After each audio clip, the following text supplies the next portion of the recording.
Hey, everybody, welcome to the Backpacking Light podcast. Today's topic is coffee. What makes it good, what makes it bad, and the best way to achieve a decent cup in the backcountry. Look for me in the mountains where walking has a way of pulling you to your peace of mind every day.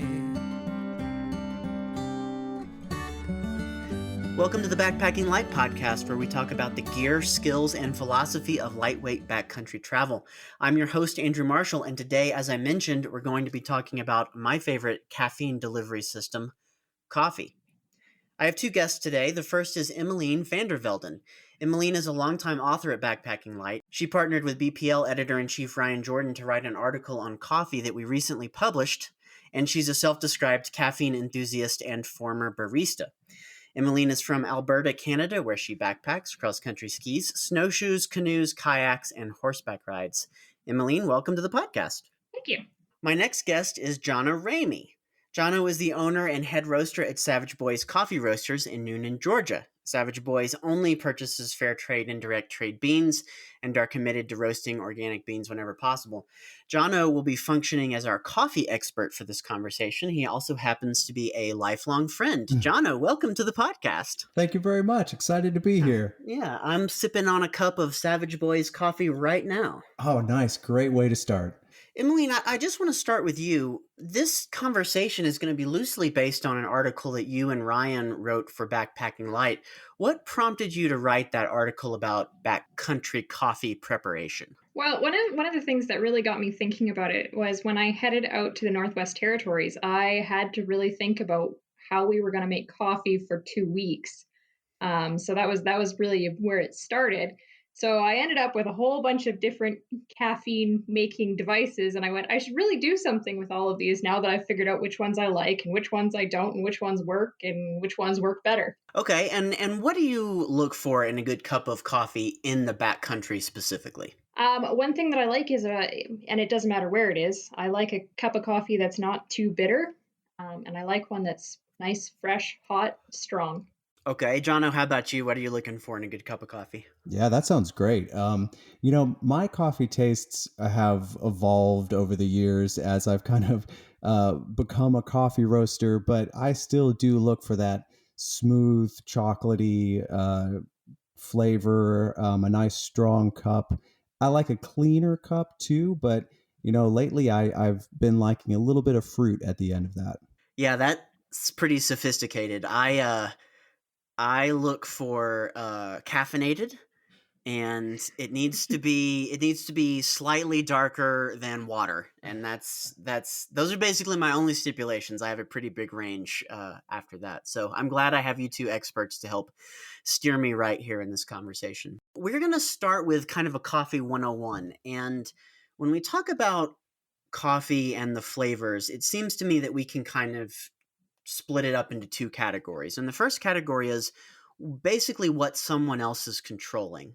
So the first thing that we're talking about here is bean source or bean location. I don't know, Jono, what would you call that? Where the beans come from? Yeah, that'd be the bean origin.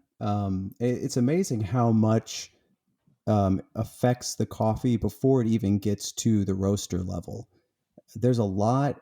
Most of the coffees that we get in, we can kind of tell what we're going to expect based on the country and the region that it comes from and the way it's been processed. So you and I were talking earlier, and it's interesting to me that it's almost like wine grapes. Yeah. Like you're talking about like rainfall and level of sunlight and altitude. All these things affect the flavor, right? Absolutely. And one crop, 1 year is not necessarily going to taste like something from that same farm the next year. Things change every crop season. So when we're picking, let's say, a Colombian, we get a whole bunch of different Colombian green beans in, and we roast them all up. We cup them, which is just a fancy way of saying we drink them all and taste them and rate them.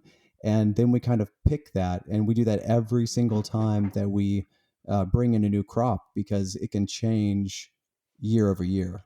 And what are you looking for when you like? Is there any like will you have a cup and you'll go, oh, we can't sell this? Right. Yeah. We have scoring sheets that we use that kind of help. I try to bring in as many people in the process as well, because everybody find something different. And a lot of times when you're drinking coffee together, I mean, that's one of my favorite things is someone will go, "Oh man, do you taste this black cherry in this coffee?" And then you all of a sudden it's like, "Oh yeah, I do taste that."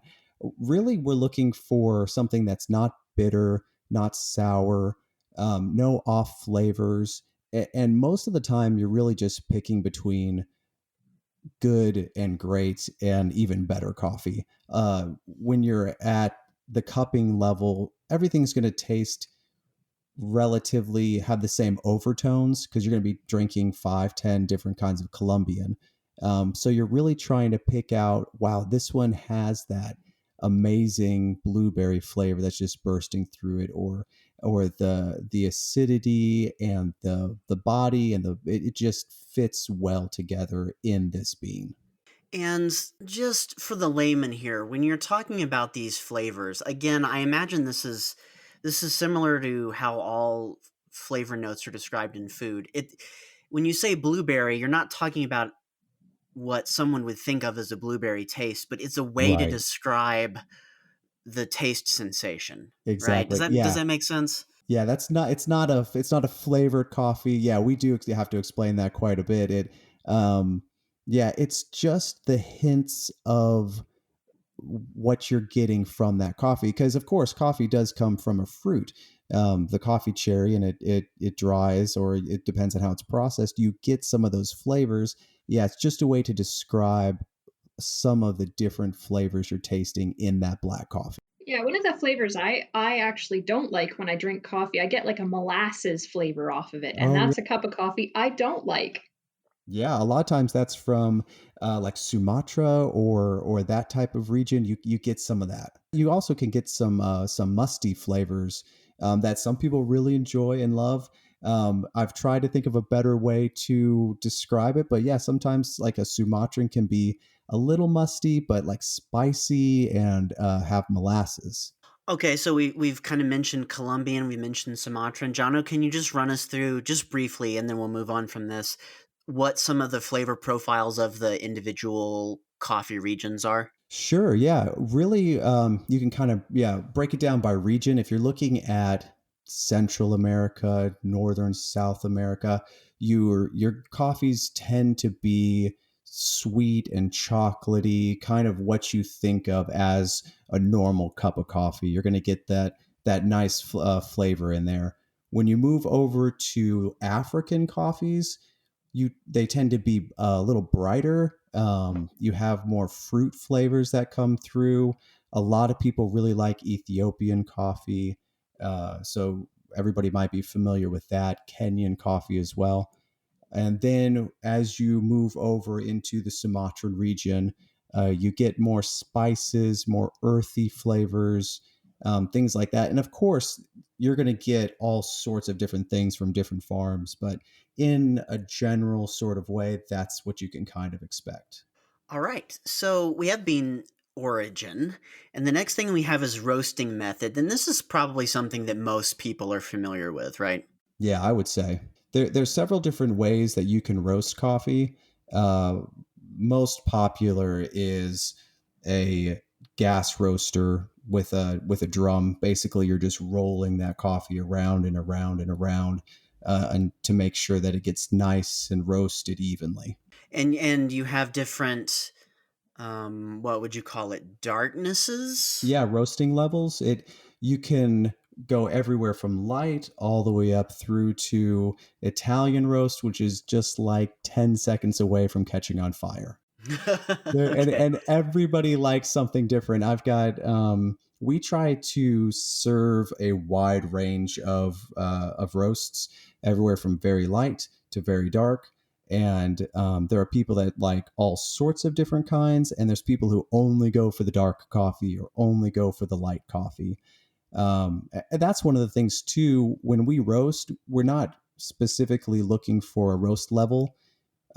We try different roast levels out on a certain bean, and we're just trying to figure out what roast level brings out the most of that bean's flavors. Okay. Okay. So the last thing I have here is freshness. I want to circle back around to that later in the conversation because that's going to come into account when we start talking about actually preparing things in the backcountry. So let's move on to the things we can control. And Emylene, this is where I want to bring you in a little bit because the first thing I have here is brewing temperature, which can actually be somewhat complicated when you're talking about preparing coffee at altitude. Absolutely, it can. Yeah, you're trying to control temperature, which I mean, if you don't have a thermometer, is somewhat difficult. The level of boil kind of gives you an idea of how close or over it is on the boiling temperature. But yeah, it can complicate it because it can take a lot longer or it can take less time depending where you are. So, Jono, what is the ideal brewing temperature for coffee? Usually it's between 195 and 205 degrees Fahrenheit. You're trying to get it right in that sweet spot where you're extracting enough of that coffee flavor, but not extracting it, over extracting it, or under extracting it. If you over extract it, you're taking too much of that coffee bean. You're going to get a bitter flavor. You under extract it, you have the opposite problem, and you're going to have a weak cup. You're talking about right under boiling point if you're at sea level. Yes. Yep. Yeah. So, Emmeline, what are we talking about if, let's say, you're at around 9,000 feet or so? What can you do to compensate for having a boiling point that is somewhat cooler than those temperatures? On a trip, you could have a wide range, and it's really hard to judge. I mean, you could bring along a thermometer and test it out. I don't. I kind of I more or less I judge it based on how my coffee looks. If it's not quite hot enough, then I know my coffee is going to be weak.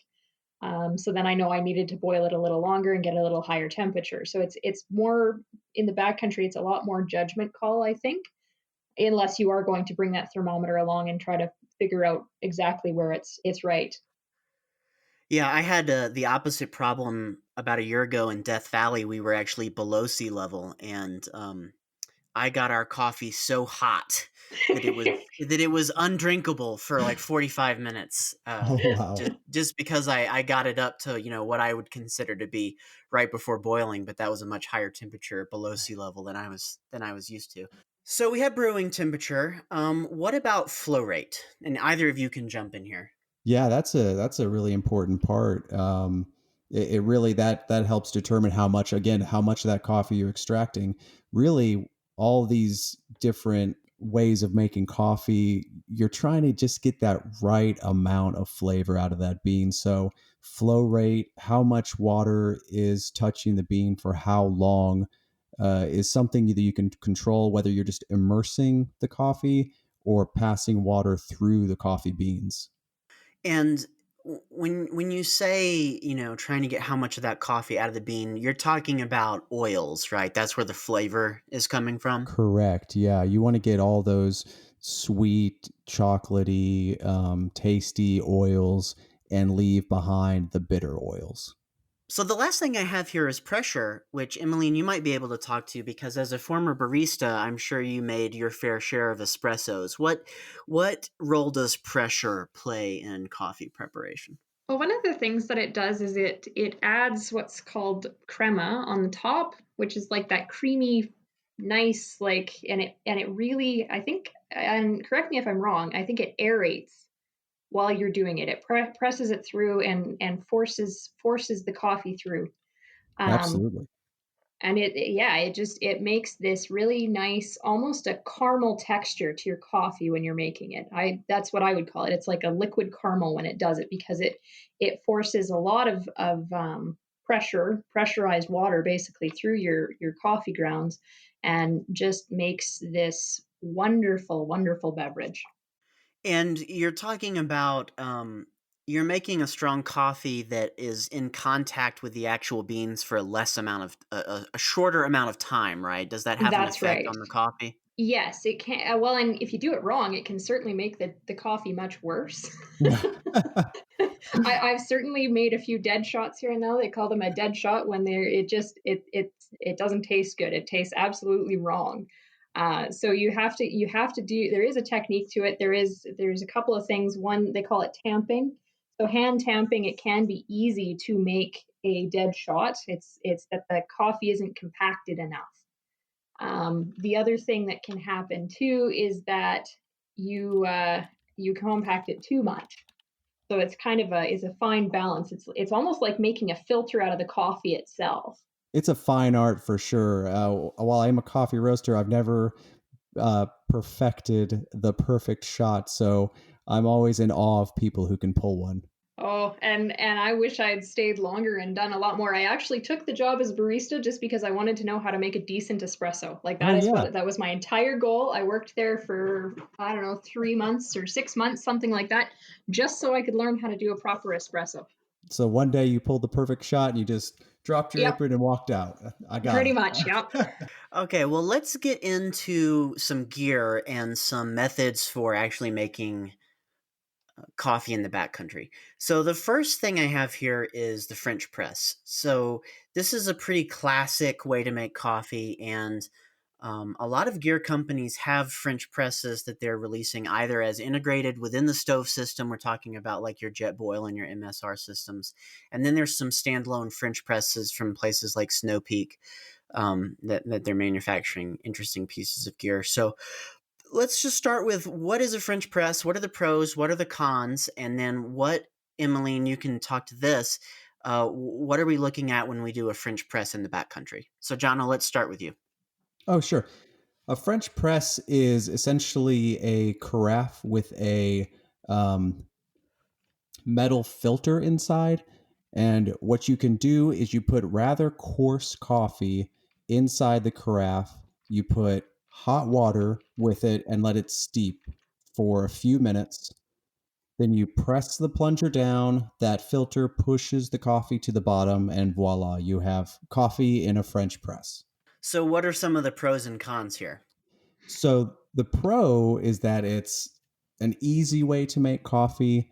There's no additional paper filter that you're having to use. I would say everything is comes in the package. It is a bit difficult to clean, especially if you don't want any off flavors. I find when I use a French press, I really have to disassemble it, clean out that filter, make sure that there's no oils or grit that's kind of stuck in there. And you will get a little bit of grit in your cup as well, since you are leaving the grounds in. Yeah, I believe that Emylene and Ryan touched on the messy cleanup of the French press in their article. Emylene, can you speak to that? Yes, it's very, very messy. So I do not use a standalone press when I'm out there. I could. It's just really heavy and compared to an integrated press. However, this is one of the best flavors that you can really get when you're in the backcountry. As far as coffee goes, this is probably one of the best methods to get really nice flavor. It works so well, but it is super, super messy because if you're doing it in a jet boil, so the way I do it, the integrated press and the jet boil, I can't do anything with my jet boil until I clean it out. And if I'm not careful, my jet boil is going to have leftover coffee, and everything that I make from then on tastes like coffee. Yeah. Not ideal if you're doing something like, I don't know, beef stroganoff and you're getting a coffee flavor with it. Like, I don't know. I think I could be into that. I think I could be into that. well, I have put coffee on my steaks and stuff. I have used it Yeah. as a spice. It works pretty Yeah. well. The Jetboil coffee press is 0.8 ounces, so that's a pretty light addition to your life. Yeah, it really is. If you're packing the jet boil anyway, the big thing is Right. just the inconvenience of it, right? Like if you're packing the integrated press is probably the lightest way, one of the lightest ways to make coffee without adding much extra to your kit. Not to mention it actually like collapses right into your jet boil along with everything else. Oh, okay. So it kind of nests in there really easily. It nests in there Yeah. really nicely. Yep. Yeah. Snow Peak makes a titanium French press. It's 6.3 ounces, 179 grams. So if you wanted to, a 6 ounce weight penalty isn't that much for a gourmet coffee experience. But No. you are left with what to do with wet grounds, and if you are hardcore leave no tracer, which you should be, you do have to figure out something to do with those wet grounds. What do you normally do with wet grounds? Well, you can pack them out. It depends where you are, because some places actually they want you to actually send your like biodegradable waste down the river, because it Hmm. washes out to the ocean. I've had places that are like that. Yeah, they want you to send it down that way if it's a biodegradable thing, not just anything, but like when I was on the Nahani with the Nahani, they actually want you to do all your business below the river line and everything else, and then it just washes out to the ocean from there. So Interesting. yeah, it depends where you are. So really paying attention to where you're going and that kind of thing. Um, I've seen some people that want to bury them. Technically, because the beans have been roasted, they don't have any biological material necessarily that's harmful to the environment around, because basically it's like you're putting burnt wood or ash. It's almost burnt, right? So it shouldn't have any effect that way. But yeah, for the most part, I would recommend packing them out, which is another argument I would say for using something that's got a separate filter, because it's a lot easier to do. Sure.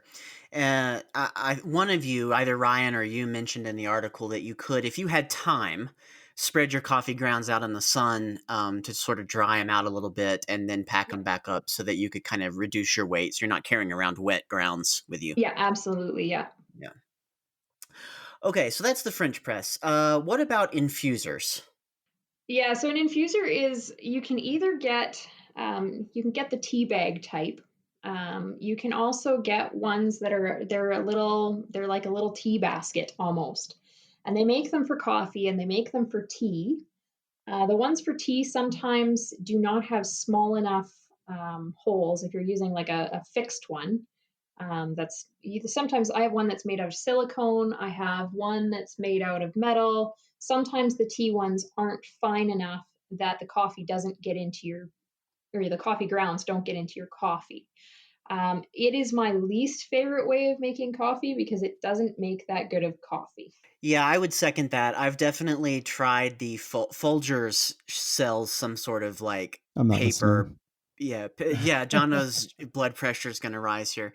Folgers sells some sort of paper tea bag sort of thing that you can drop in your coffee cup, and it's. I mean, even for me, and my standards are low. It's pretty undrinkable.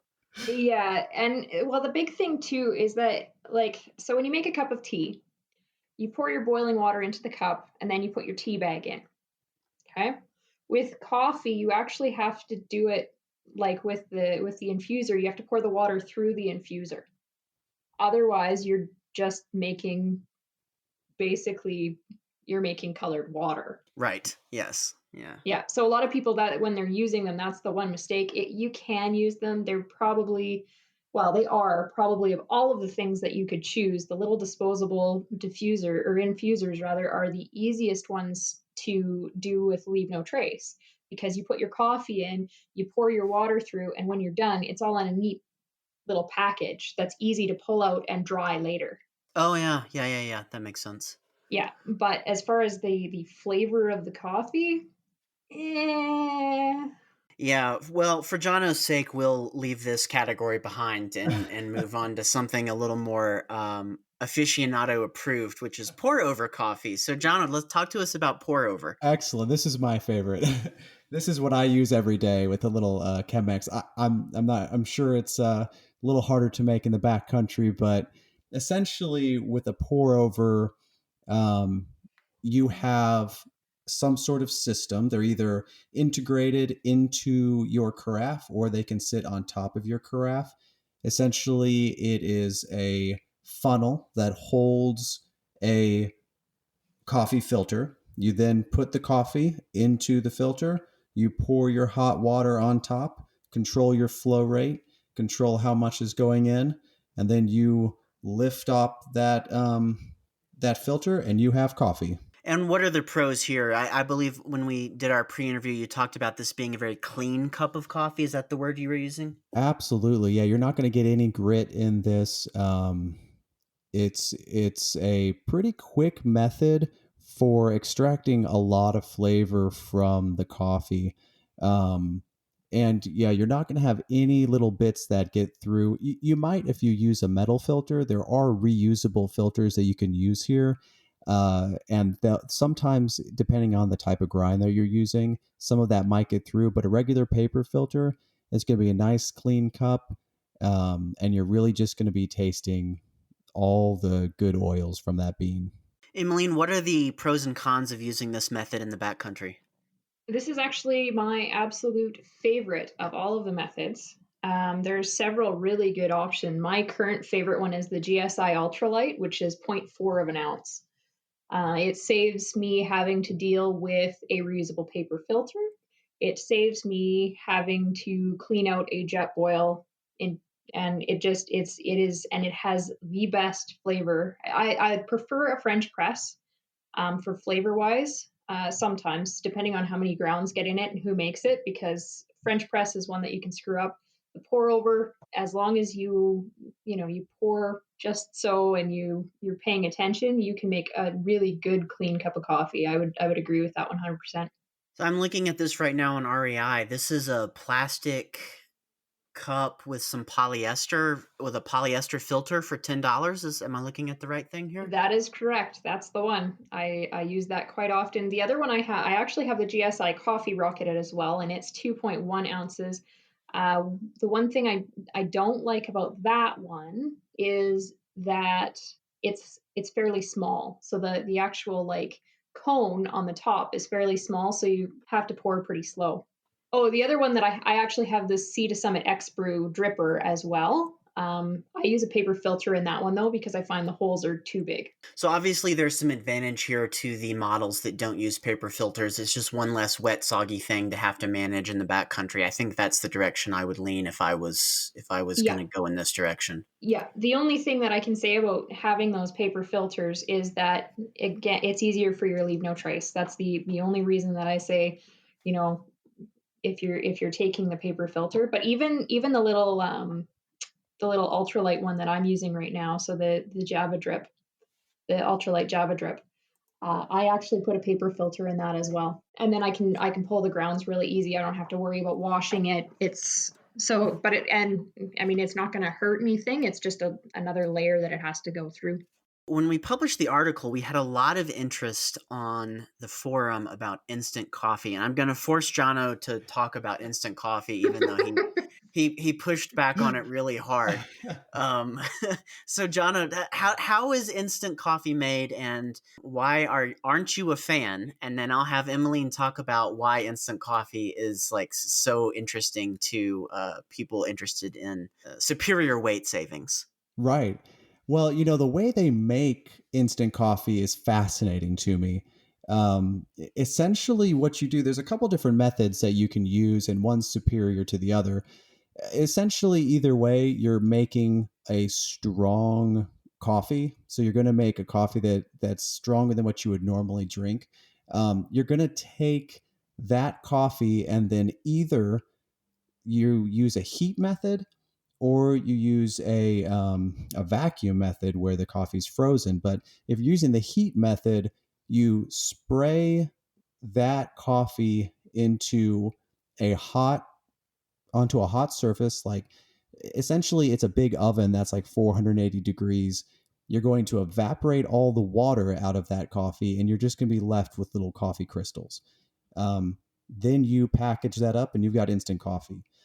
Of course, that is going to, well, I'll get into that a little bit later, but the other method is where you make the coffee, you freeze it, you chop that up, and then you put it into a vacuum environment where through sublimation, you remove the ice and you're just left with coffee crystals.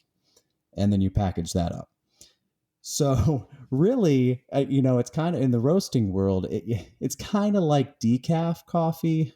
You're putting the coffee through so much processing that you're losing just a lot of that flavor. If like coffee quality is the name of the game, then this is not the way that you usually go.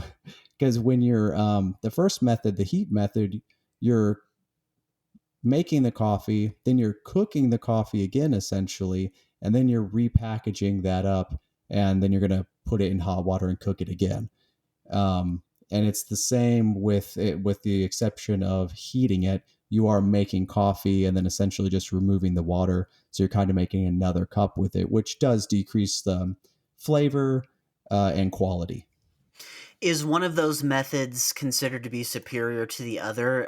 There's a pretty big range of what you can get in the instant coffee world in terms of cheap all the way up to gourmet, quote unquote gourmet stuff. So Yeah. what accounts for that difference in quality and price? Well, that freeze dried method is superior quality. And it seems, because essentially you're not recooking the coffee at 480 degrees to remove that water.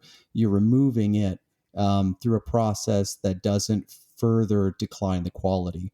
So you're going to keep that quality a bit better. So if you have freeze dried instant coffee versus that heat dried method, it's going to be superior.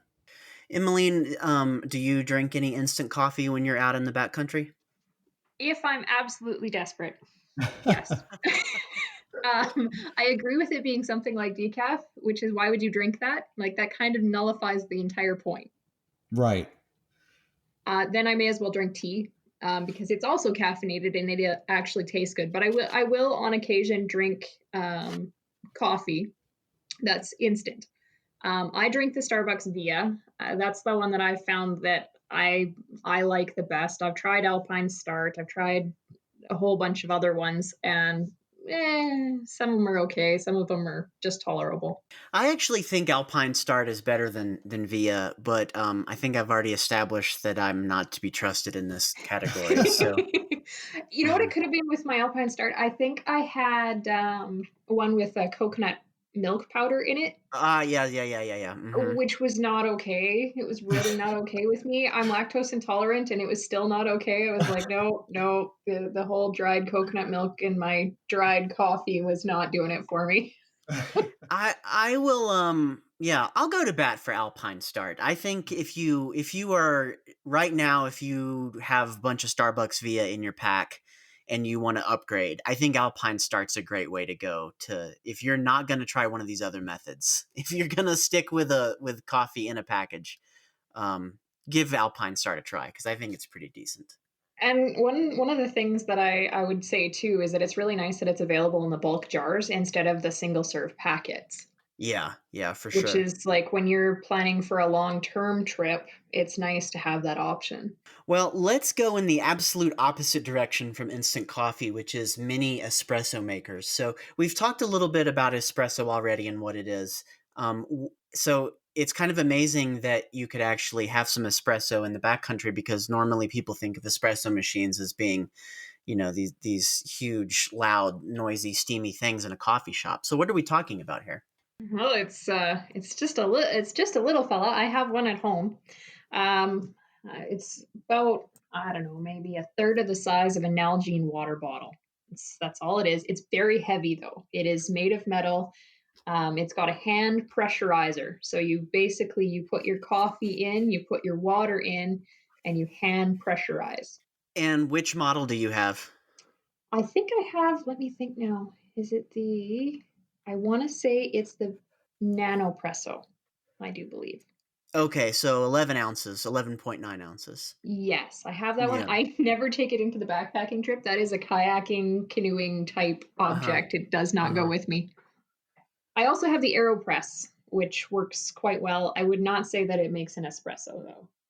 I agree, but it makes a darn good cup of coffee, though. Okay, so Jono, you have the AeroPress coffee and espresso maker? I do. Yeah, I agree. It wouldn't necessarily make an espresso. I think there's just not. I don't know if it's just not enough pressure. But uh, yeah, I was skeptical when I first got it. It's essentially just a little plastic tube with a little filter. You put the coffee and the water in, and you press it down, and it makes a really good cup of coffee that's similar to an americano. Yeah, actually, what I would say it's almost like a French press that you can take the bottom out and dump the grounds. Yeah, right. So that's kind of a cool middle ground for someone who might want something that combines a few of these different categories. I'm looking at it here. It's just 8 ounces. That's totally doable. Oh yeah, yeah. What about cold brew? Cold brew is, I don't know. Are we out of cold brew being trendy? It was trendy for a few years. It may not be trendy anymore. Where are we Well, with that? down here in Newnan, it is just getting trendy. So, Little small town in South Georgia. How about in Alberta? Is cold brew trendy? Uh, it's cold here. We like our coffee hot. Ah, yeah. okay. You can get cold brew here at like Starbucks, and that's about it. It's not a big deal here. I've made it at home. I can't say as I've ever actually made it in the backcountry at all, because I want hot coffee. That's kind of where I'm at, but it does make a good cup of coffee. Yeah, and at Starbucks too, a lot of times you can just delete this part, Andrew, if I go too much into it, because there's a big difference between iced coffee as well and cold brew coffee, and a lot of times coffee shops cheat and they sell you iced coffee, and really they're just selling you like old coffee that's been hot brewed and then put over ice and charging you for it, and it's going to taste terrible. When you cold brew the coffee, like really do cold brew, it's going to be a much superior, sweeter, full bodied flavor than that. So cold brew is probably gonna appeal to backpackers who are cold soaking, who aren't carrying stoves. That's the people I can generally think of that would be interested in this. So what kind of time are we talking about here? Are you having to soak overnight in order to make a good cold brew, Jono? Yeah, I would say at least 12 hours. Sometimes I'll cold brew for even longer than that, make a batch at a time. When this is actually what we sell during the summertime when we go to a market, we make like 5 gallons of cold brew, and by the end of the day, it's just gone. But we actually soak our beans for closer to 20 hours. And yeah, and it just the extraction doesn't get bitter. It's nice and sweet. Yeah, iced coffee story. One time I went to a coffee shop, Jono, in our hometown. I won't name it, and I ordered some iced coffee, and they gave me a cup full of ice and pointed me at the self serve Oh hot my coffee gosh. drip No. machine. No. It's like I'm paying for this? No, no. So how about the classic, what we in America call cowboy coffee? I don't know if you call it that in Canada or not, Emylene, but it's basically Yep. where you throw a handful of grounds into hot boiling water. Yeah, I've made a lot of this actually over the years. What I find using it backpacking wise, it's very similar to the issue I have with the French press, the integrated French press, is it ties up your pot Mm, and it's messy, very very messy. But it hmm doesn't require a whole lot of extra anything. There's two ways to shock your coffee to make the grounds hit the bottom. I usually do both of them. The one is that you shock the side by tapping on it, and the other is that you can pour a small amount of cold water in the top. Because I don't like grounds in my coffee, I do both. You usually get a little bit more of the grounds to settle.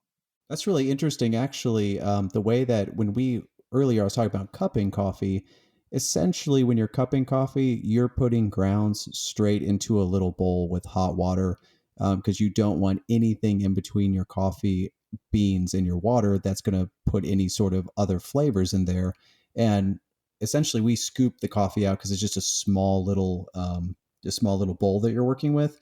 But yeah, that's how coffee roasters cup. Well, look at us. Our worlds are colliding here. So maybe Jono knows this. So one of the things that happens with cowboy coffee too is people will put eggshells in it. Really? Yes, they will put eggshells. Now, I suspect it's similar to putting milk in your coffee because of the calcium. You can take some of the whether it's the bitter edge or maybe the Yeah. acid edge off of it. That's really interesting. I've never heard of that. Yeah.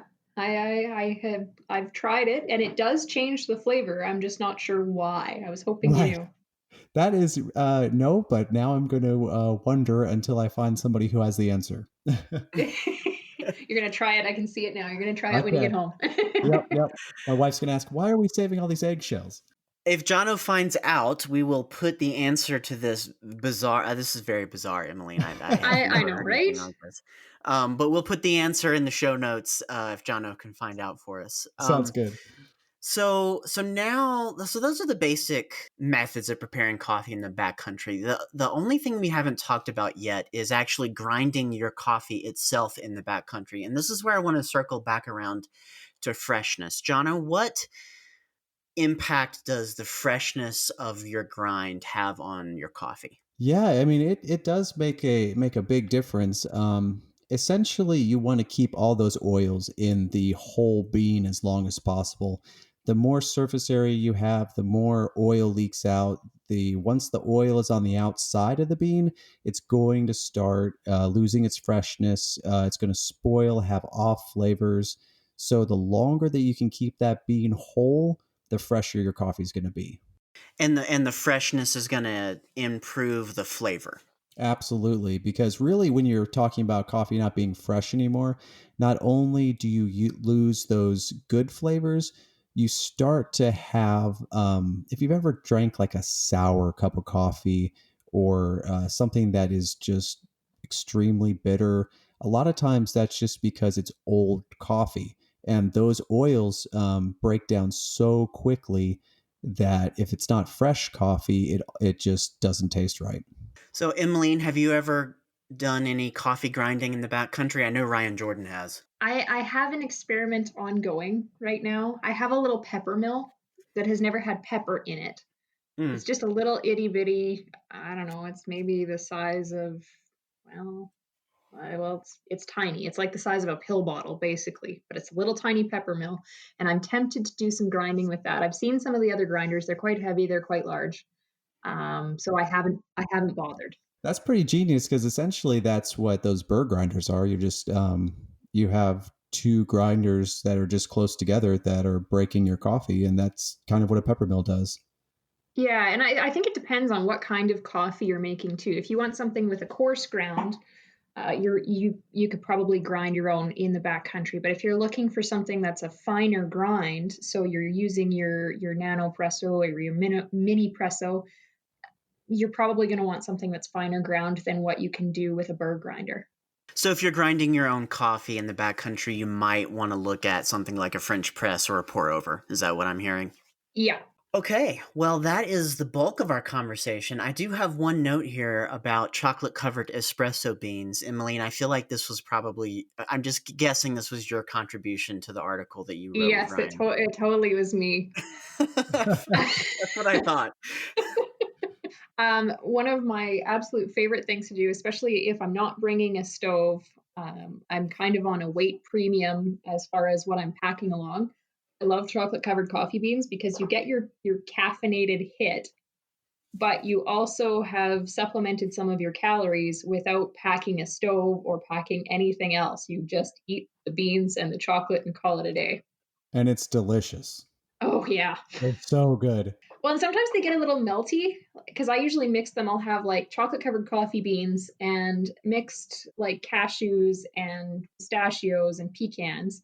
And then I will like let them melt together a little bit, wait till they get cold again. And then I have like chocolate nut clusters with, I don't know, like coffee flavoring in them. They're fantastic. It sounds amazing. I'm going to make that here at home. Yeah. Yeah, it's one of my favorite things, like absolute favorite things. Jono, you may be able to answer this. Are they doing anything different to the beans? Like, if you just roasted me some beans and sent me the beans, could I just eat them? Or are they doing something different with chocolate-covered beans that I don't know about? No, you can just eat them. That's what I do too. Sometimes when I'm, you try all sorts of weird ways as a roaster to taste when is that coffee like perfect. Do I need to go 10 more seconds? So, I mean, sometimes I just eat the beans and try to get as, what the flavor is right then, but yeah, you can just eat them.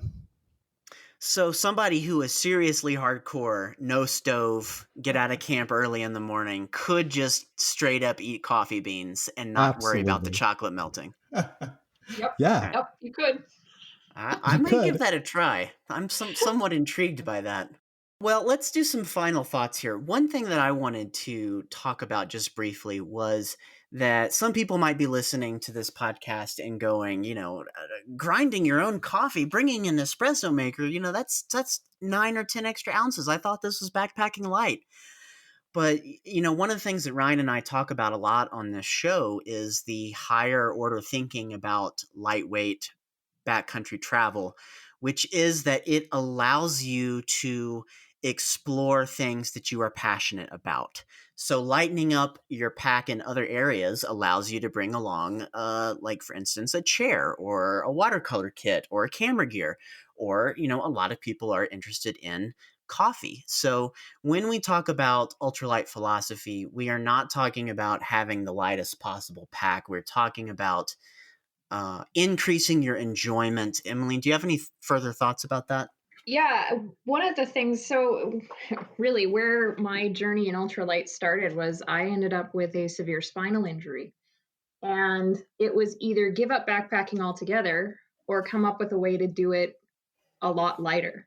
When I was looking at like my snowshoeing trips and things like that, pre ultralight, you're looking at pretty heavy packs. I mean, they were 25 pounds or they were whatever, and now I'm sitting for 6 days probably 15 pounds, right? Like if that, right? And sometimes I'm sitting closer to 9, which is a huge difference as far as how I feel going out backpacking.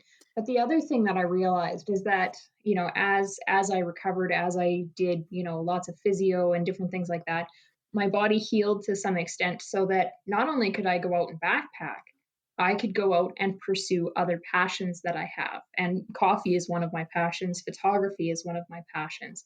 So I could bring those things, and it enhanced my life, right? As far as what I was doing and the things that I could enjoy. Yeah, that's fantastic. That's right at the core of what we're trying to accomplish here. So I'm glad you said that. Jono, any final thoughts on coffee in general? I think the only thing that I would say kind of goes along with what we're talking about right now is that, coffee is such a personal thing to everybody. One thing that we try to do just as a coffee roaster is not try to say you have to do coffee a certain way or you have to do a pour over with 195-degree water or anything like that. However you like to have coffee, a lot of times it's a ritual for people, and they like their Folgers or they like what they're drinking, and that's really what it's all about: having a good cup of coffee the way that you enjoy it, and not having to drink it the way other people say you do. Fantastic. Well, Emylene, people can find you. Your articles are all over BPL. We'll put a link to your article in the show notes. People can ask you questions. You're pretty active on the forums, right? I usually am. Yep. Awesome. And Jonna, where can people find Savage Boys online?